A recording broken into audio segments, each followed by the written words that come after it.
Hey, Programming 11, welcome back. We're making Pong, and we're going to be adding in a way to score points.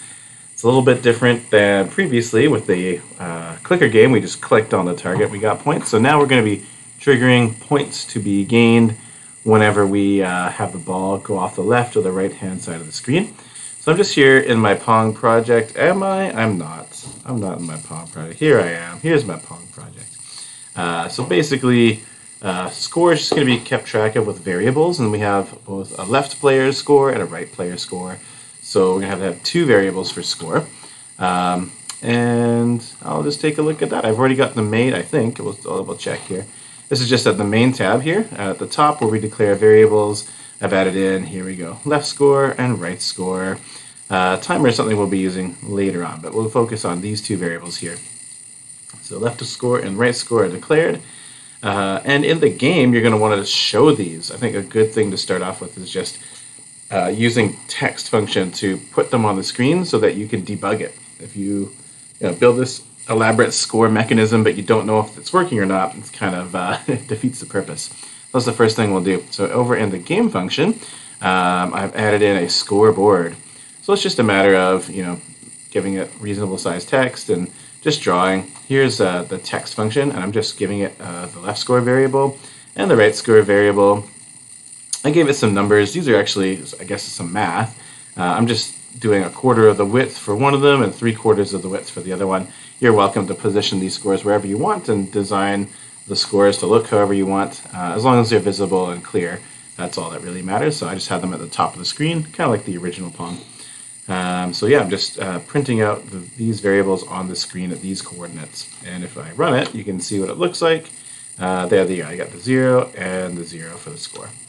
So as it is, though, there's no way to get points, so those zeros don't ever change. So that's what we'll add in together right now. So I'm going to put this code basically in the same place as where the bouncing code is. And this code is actually going to be very similar to your bouncing code. I'm going to scroll down in my game function to here. Here's where my bouncing code is. Check it out. Whoa, that's a little, that's selecting a little bit too much. Here it is. Okay, so do you guys recognize this? Yeah, you do recognize this. We've been doing this since last project, right? This is the clicker games style code where we're checking to see if we're bouncing off. This would be the top of the screen or the bottom of the screen. We're checking to see if that's happening, and if so, we're multiplying Vy by -1.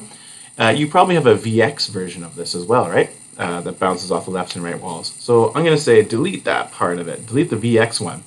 Keep the Vy. We do want to bounce off the top and bottom of the screen, but we want to get rid of the Vx. And instead, we're going to replace it with if statements that are going to be part of the scoring system. If you keep the bouncing, it's not going to look great. It's not going to work the way you want it to.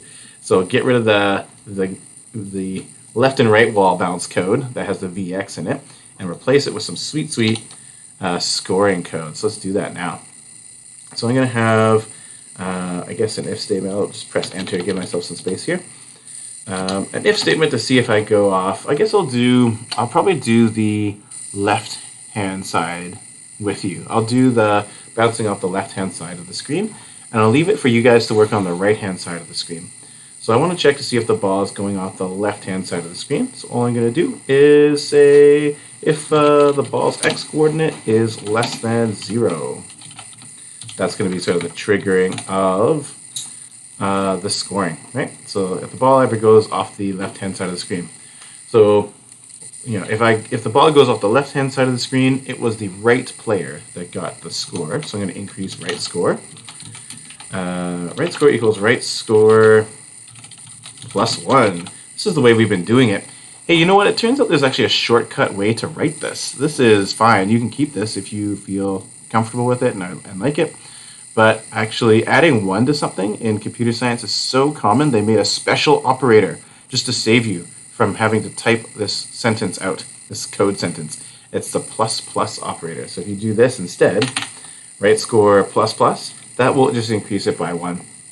And it saves you from typing the variable out 2 times because, I don't know, maybe you're lazy like I am, so you don't want to do extra work. So that just means increase right score by 1.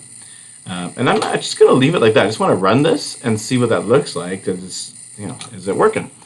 So, oh, that's an unfortunate speed. Let's speed it up a bit. That's not bad, I guess. Ouch. I'm too lazy. That's too bad.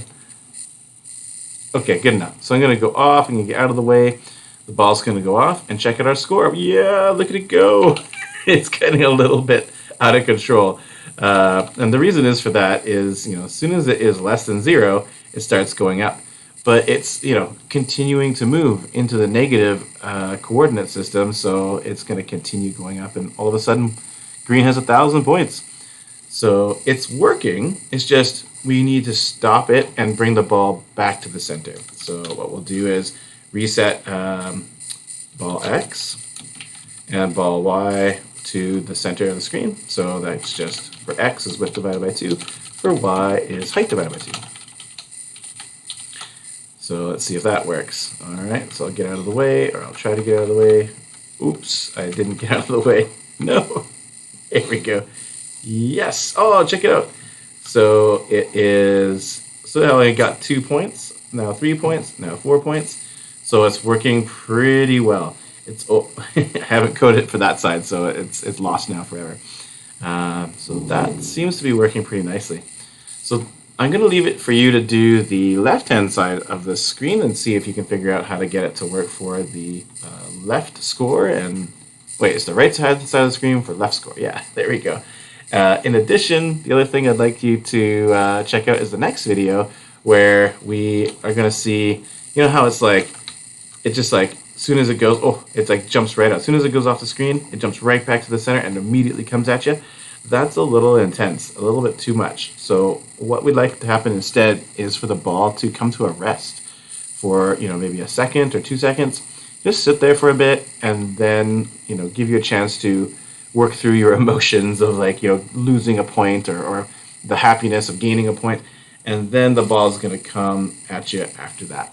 So we'll go and check that out in the next video. Okay? Thanks, everybody.